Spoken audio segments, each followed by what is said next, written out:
नमस्कार, news and competition cracker channel में आपका स्वागत है। देखते हैं आज की महत्वपूर्ण खबरें। नई दिल्ली अस्पताल में आग से 7 बच्चों की मौत।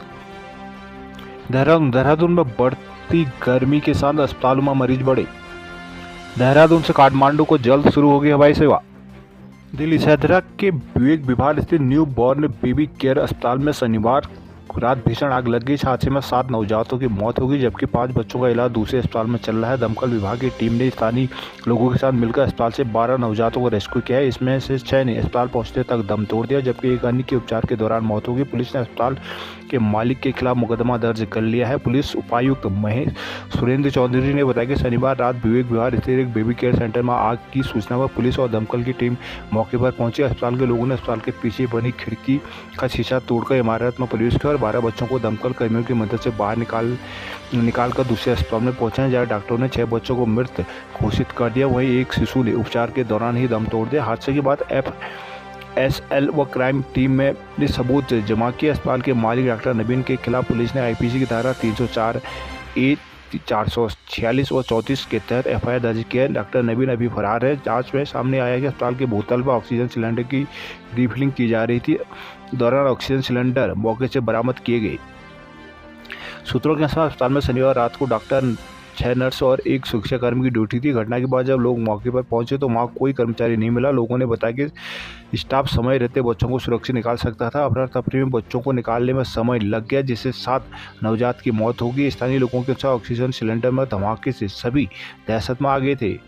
दिन में गर्मी से लोगों का हाल बेहाल है। गर्म हवाएं, धूप और उमस से तबीयत खराब हो रही है। जरा सी लापरवाही से पेट में संक्रमण, डायरिया, बुखार, जबकि पानी की कमी से डिहाइड्रेशन की समस्या हो रही है। दून और कोरोनेशन अस्पताल की इमरजेंसी में शनिवार रात से रविवार रात को 24 घंटे में 200 से ज़्यादा लोग इन्हीं समस्याओं को लेकर पहुंचे। इनमें से कई को भर्ती कराया गया। दून अस्पताल के इमरजेंसी में शनिवार रात को 192 मरीज EMO डॉक्टर नवजीत सिंह और डॉक्टर नरेश राणा ने देखे, जिनमें से 12 को भर्ती किया गया। करीब 80 मरीज ऐसे थे जो पेट और गर्मी से संबंधित समस्याओं के थे। रविवार को शाम 8 बजे तक EMO Rana, PG doctor Amit JR, doctor Ubed, EMO doctor Arun गो ने 90 मरीज देखे, जिसमें से करीब 40 डिहाइड्रेशन, पेट दर्द, उल्टी, दस्त, बुखार की शिकायत वाले मरीज थे।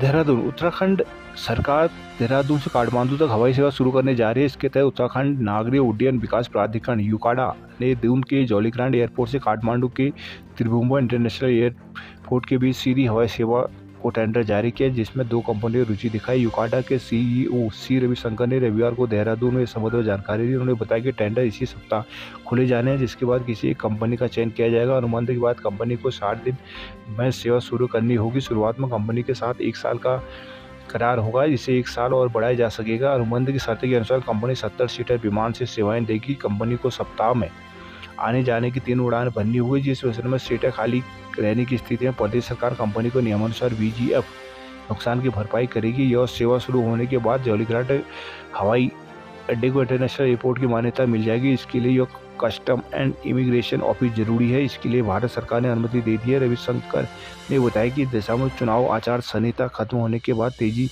से काम किया जाएगा। जौलीग्रांट में कस्टम एंड इमिग्रेशन ऑफिस तैयार किया जा रहा है। ये सेवा 3 महीने में शुरू होने की उम्मीद है। देहरादून उत्तराखंड पेंशनरों ने कमीशन पेशेंट कटौती की अवधि 15 से घटाकर 1100 करने की मांग। देहरादून में आयुष्मान के सरोवर में आई दिक्कत से मुश्किलें झेल रहे हैं मरीज। राज्य में बिजली की मांग हर रोज बना रही है नया रिकॉर्ड।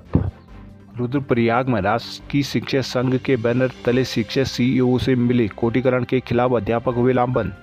रुद्रप्रयाग के शिक्षक संघ की बैठक में पदाधिकारियों ने CEO के समूह विद्यालयों के कोटिकरण और शैक्षिक उन्नयन गोष्ठी सहित 15 बिंदुओं का मांग पत्र रखा, जबकि CEO ने शिक्षकों की जनपद स्तरीय मांगों का निराकरण प्राथमिकता के आधार पर स्वीकृत करने का आश्वासन दिया है। मुख्यालय में आयोजित राजकीय शिक्षक संघ की बैठक में मुख्य शिक्षा अधिकारी PK बिष्ट ने कहा कि जनपद में जिन विद्यालयों का कोटिकरण व ऊंचाई का निर्धारण गलत हुआ है, इन विद्यालयों को प्रस्ताव प्राप्त हो गए हैं। जल्द ही ब्लॉक स्तर पर कोटिकरण निर्धारण समिति का गठन किया जाएगा। जुलाई माह में सेवानिवृत्त शिक्षक सम्मान समारोह व शैक्षिक उन्नयन गोष्ठी की अनुमति प्रदान की गई। संघ के जिलाध्यक्ष नरेश भट्ट ने कहा कि तत्कालीन जनपद कार्यकारिणी व अधिकारियों की उदासीनता के कारण जनपद में कतिपय विद्यालयों का कोटिकरण व उच्चीकरण का निर्धारण गलत हुआ है, जिसका खामियाजा उन विद्यालयों को छात्र व शिक्षक भुगत रहे हैं। जिला मंत्री आलोक रौथाण ने जनपद में शिक्षकों को जीपीएफ और एनपीएस निकासी उच्च स्तर पर स्वीकृत होने के बाद कतिपय आहरण वितरण अधिकारियों द्वारा अनावश्यक रोका जा रहा है। बैठक में संबंधित आहरण वितरण अधिकारियों को सीईओ के ओर से पत्र जारी किया गया। जिला उपाध्यक्ष शीशपाल पवार ने कहा कि जनपद में वेतन विसंगति के प्रकरणों में कोई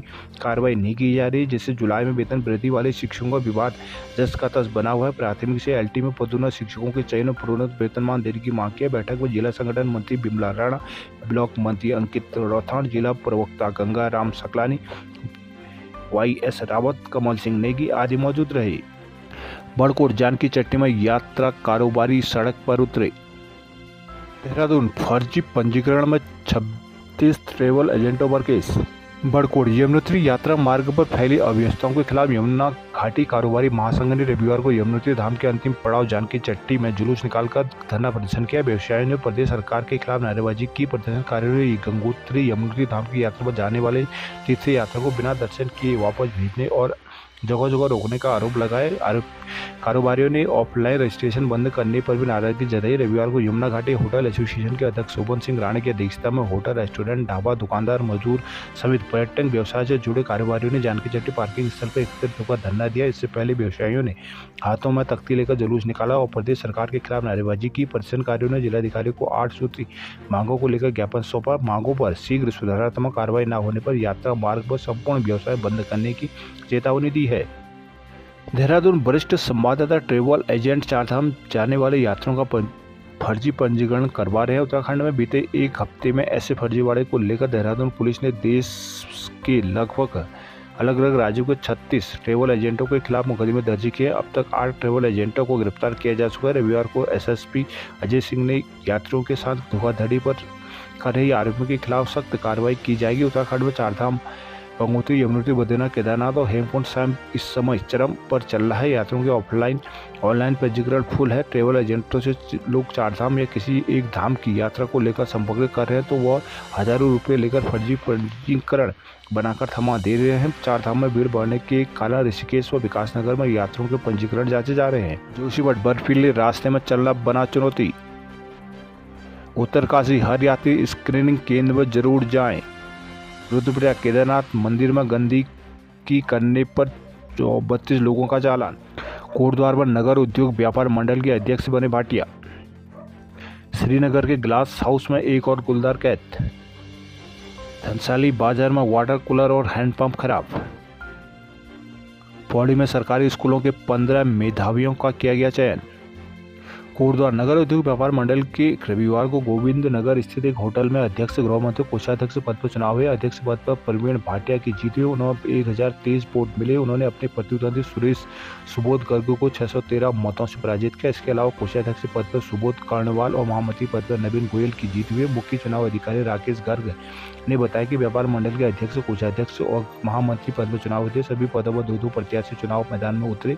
अध्यक्ष पद पर प्रवीण भाटिया और सुबोध गर्ग, कोषाध्यक्ष पद पर राजेश गुप्ता और सुबोध कर्णवाल और महामंत्री पद पर नवीन गोयल और मनोज अग्रवाल चुनाव मैदान में उतरे। मुख्य चुनाव अधिकारी राकेश गर्ग ने बताया कि मतगणना के बाद आए चुनाव परिणाम में अध्यक्ष पद प्रवीण भाटिया को 1023 मत और उनके प्रतिद्वंदी सुबोध गर्ग को 410 मत मिले। कोषाध्यक्ष पद पर राजेश गुप्ता को 645 और सुबोध कर्णवाल को 778 मत मिले। महामंत्री पद पर नवीन गोयल को 969 मत और मनोज अग्रवाल को 448 मत मिले हैं। पहले राउंड में प्रवीण भाटिया को 289 और सुबोध गर्ग को 117 मत मिले थे। दूसरे राउंड में प्रवीण भाटिया को 389 मत मिले और सुबोध गर्ग को 119 मत मिले। तीसरे राउंड में प्रवीण भाटिया को 345 मत और सुबोध गर्ग को 94 मत मिले। हरिद्वार वीकेंड पर हरिद्वार में उमड़ी भीड़, हाईवे से लेकर शहर तक जाम। हरिद्वार में दिन में 10 बार तक बिजली कटौती। नैनीताल दुग्ध संघ के पूर्व जीएम को नोटिस। हल्द्वानी वन विभाग में 1 जुलाई से ई ऑफिस से होंगे काम। धारचूला में वाहनों के बढ़ते दबाव के बीच पार्किंग न होने से हो रही है परेशानी। अस्कोट आराकोट यात्रा धारचूल से यात्री पहुंचे बलुआकोट। टनकपुर पूर्णागिरी में असंतुलित होकर खाई में गिरी महिला रेफर। लोहाघाट किसानों ने सब्सिडी देने पर भेदभाव का लगाया आरोप। अल्मोड़ा जागेश्वर धाम के दर्शन को जाम से पार पाने की चुनौती। अल्मोड़ा में बिजली फॉल्ट से रोकी पेयजल आपूर्ति। चौखुटिया में अस्थायी व्यवस्था पर पानी की आपूर्ति। चौकुटिया चांदी खेत में बोल्डर से टकराई कार, 3 घायल।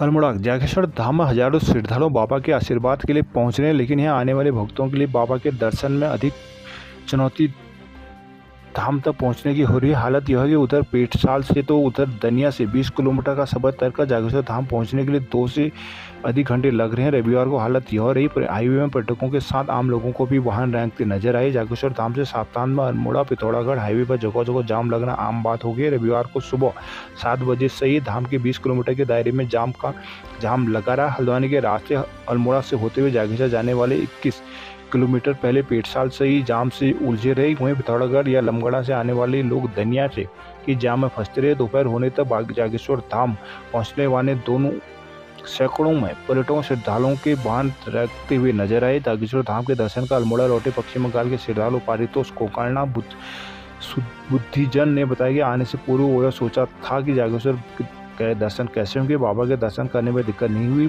जाम से निकलने में घंटों का समय जरूर लग गया। अल्मोड़ा सोमेश्वर से लगे कौसानी बाजार में धमाके से रेस्टोरेंट जमी 2 हड़कंप। लालकुआ में लकड़ी तस्कर और वन कर्मियों में मुठभेड़। अल्मोड़ा बागेश्वर जिले की सीमा से लगे कौसानी बाजार में शनिवार रात जोरदार धमाका हुआ। इससे एक रेस्टोरेंट जमींदोज हो गया। पास ही मौजूद पर्यटन कार्यालय के 3 दुकानें और 2 घरों में दरारें आई हैं। रात में अग्निशमन की टीम ने घटनास्थल का जायजा लिया। वहीं रविवार को पुलिस और फॉरेंसिक टीम ने पड़ताल की, पर धमाके के ठोस कारणों का पता नहीं चल सका। धमाका रेस्टोरेंट में होने की बात कही जा रही है। होटल एसोसिएशन कौसानी के अध्यक्ष बबलू नेगी ने बताया कि शनिवार रात में SBI के पास धमाका हुआ, जिसमें करीब अशोक पंथ का 20 से 25 साल पुराना रेस्टोरेंट जमींदोज हो गया। उस वक्त रेस्टोरेंट में कोई नहीं था। आवाज़ से आसपास के घरों में रहने वाले लोग सहम गए और बाहर निकल गए। तुरंत गरुड़ से फायर ब्रिगेड बुलाई गई। रेस्टोरेंट का सामान मौलवी में दबा हुआ है। वहां 2 रसोई और 1 मिनी सिलेंडर सुरक्षित मिले। धमाके की वजह स्पष्ट नहीं हो सकी है। होटल एसोसिएशन अध्यक्ष बबलू नेगी ने बताया कि धमाके की गूंज करीब 1 किलोमीटर दूर तक सुनाई दी। SSP अल्मोड़ा देवेंद्र पोचा ने बताया कि मौके पर पुलिस, फायर और फोरेंसिक एक्सपर्ट की टीम घटना की जाँच कर रही है। बाजपुर पानी को तरसे चकरपुर वासी खाली बाल्टियां संघ प्रदर्शन। पंतनगर जवाहर नगर के मनीष डिमरी बेस्ट एक्टर के लिए नामित। रुद्रपुर में आयकर विभाग की कार्रवाई पूरी, 75 घंटे बाद लौटी टीम। खड़ीमा में 7 चोर गिरोह का भंडाफोड़, 4 पकड़े 2 फरार। काशीपुर में अधिवक्ता से मांगी 5 लाख रंगदारी।